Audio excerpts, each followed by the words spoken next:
और इस बीच दिल्ली से इस वक्त की एक बड़ी खबर मिल रही है। आपको बता दें, बिहार में वोटर लिस्ट रिवीजन जारी रहने वाला है। सुप्रीम कोर्ट में सुनवाई हुई। सुप्रीम कोर्ट का रोक लगाने से इनकार, कहा आधार, वोटर आईडी, राशन कार्ड को भी पहचान पत्र माने, यानी कि चुनाव आयोग को एक बड़ी राहत मिल गई है।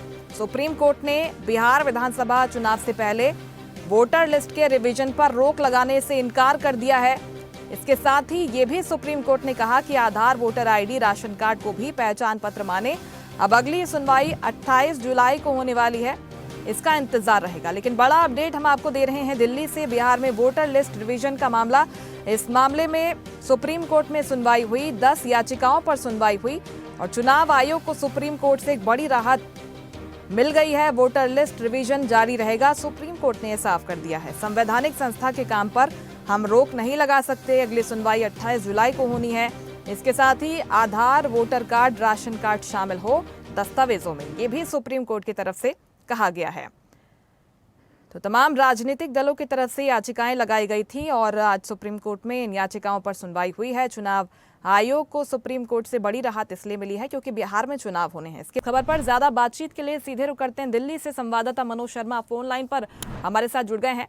मनोज, बहुत बड़ी खबर है ये, और चुनाव आयोग को राहत दी है सुप्रीम कोर्ट ने। ये भी साफ कहा है कि जिस तरह से जो दस्तावेज मांगे जा रहे थे, आधार कार्ड को शामिल करने की मांग की जा रही थी, इसको शामिल करने की बात भी सुप्रीम कोर्ट ने कही है। और क्या कुछ महत्वपूर्ण रहा पूरी सुनवाई के दौरान?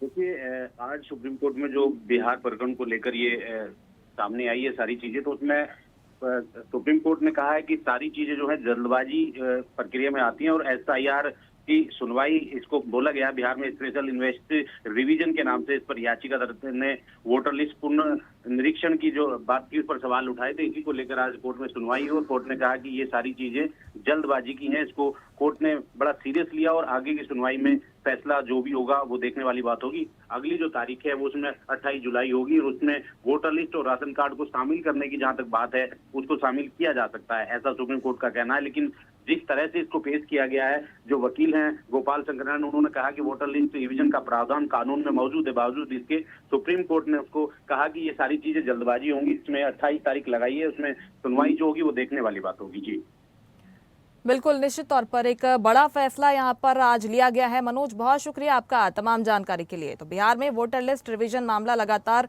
सुर्खियों में था। इस मामले में ये बड़ा फैसला आया है। बिहार से हमारे ब्यूरो चीफ धर्मेंद्र जुड़ गए हैं पटना से। धर्मेंद्र, इस फैसले का इंतजार था क्योंकि तमाम राजनीतिक दल लगातार विरोध कर रहे थे, चुनाव आयोग की साख पर सवाल उठ रहे थे। आखिरकार सुप्रीम कोर्ट ने चुनाव आयोग को राहत दी है। बिल्कुल, आपने बात सही की। जिस तरह से वोटर लिस्ट पर मामला बिहार में जो चल रहा था, पेचीदा, सत्ता पक्ष हो विपक्ष हो, उस पर कुछ समय के लिए अब विराम नहीं बल्कि पूर्ण विराम लग गया है। रिवीजन का जो मामला सामने आया था, हालांकि चुनाव आयोग ने स्पष्ट रूप से कहा था कि Aadhaar card, voter card, ration card शामिल होनी चाहिए। तो उस पर जो भी फैसला आज दिया है वो यह कहा उसको इस फैसले से यह कहा जा सकता है कि सुप्रीम कोर्ट ने जो है फैसला दिया है उस पर मोहर लग गई है कि आप निर्वाचन आयोग को, कि आप ठीक हो, आप कुछ कर सकते हो। ये सबसे बड़ी बात होगी क्योंकि जिस तरह से वोटर पर पक्ष और विपक्ष आमने सामने थी, और यही कारण है कि वोटर रिवीजन के लिए कल बंदी किया गया था INDA गठबंधन के तहत। तो उस मामले को अब तत्काल जो है सरकार को ही कहना पड़ेगा। बिल्कुल धर्मेंद्र, लेकिन इसमें राजनीतिक दल मांग कर रहे थे कि आधार कार्ड को आप क्यों जोड़ नहीं रहे हैं? जो तमाम दस्तावेज लिए जा रहे थे उसमें आधार कार्ड को भी अब जोड़ना होगा। बिल्कुल, वो जाहिर सी बात है कि जो आधार कार्ड की बातें आ रही, तो इस पर विरोध नहीं है आम आदमी को, आम मतदाताओं को।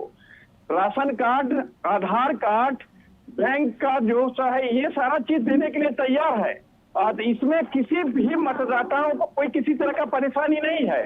परेशानी यहाँ है, यहाँ चूंकि चुनाव है, विधानसभा चुनाव होना है, तो इस मुद्दे को सब अपने आप में लेना चाहता है कि जिस तरह से ये आरोप लगाया जा रहा है निर्वाचन आयोग पर कि निर्वाचन आयोग ने गलती की है और गलती की है, यही कारण है कि जो भी यहाँ के जो भी पिटिशनर जाके सुप्रीम कोर्ट में याचिका दायर की है और उसके बाद जो सामने आया, तो निश्चित रूप से निर्वाचन आयोग को राहत मिली है इस मामले में। ये संवैधानिक संस्थाएं अपना काम करती रहे, ये भी साफ किया है सुप्रीम कोर्ट की तरफ से। आगे जब 28 तारीख को सुनवाई होगी उसका भी इंतजार रहेगा। फिलहाल बहुत शुक्रिया आपका तमाम जानकारी के लिए, धर्मेंद्र कुमार। लेटेस्ट खबरों के लिए लाइक, फॉलो और YouTube पर सब्सक्राइब करें, बेल आइकन दबाएं, साथ ही विजिट करें swedishlive.com पर।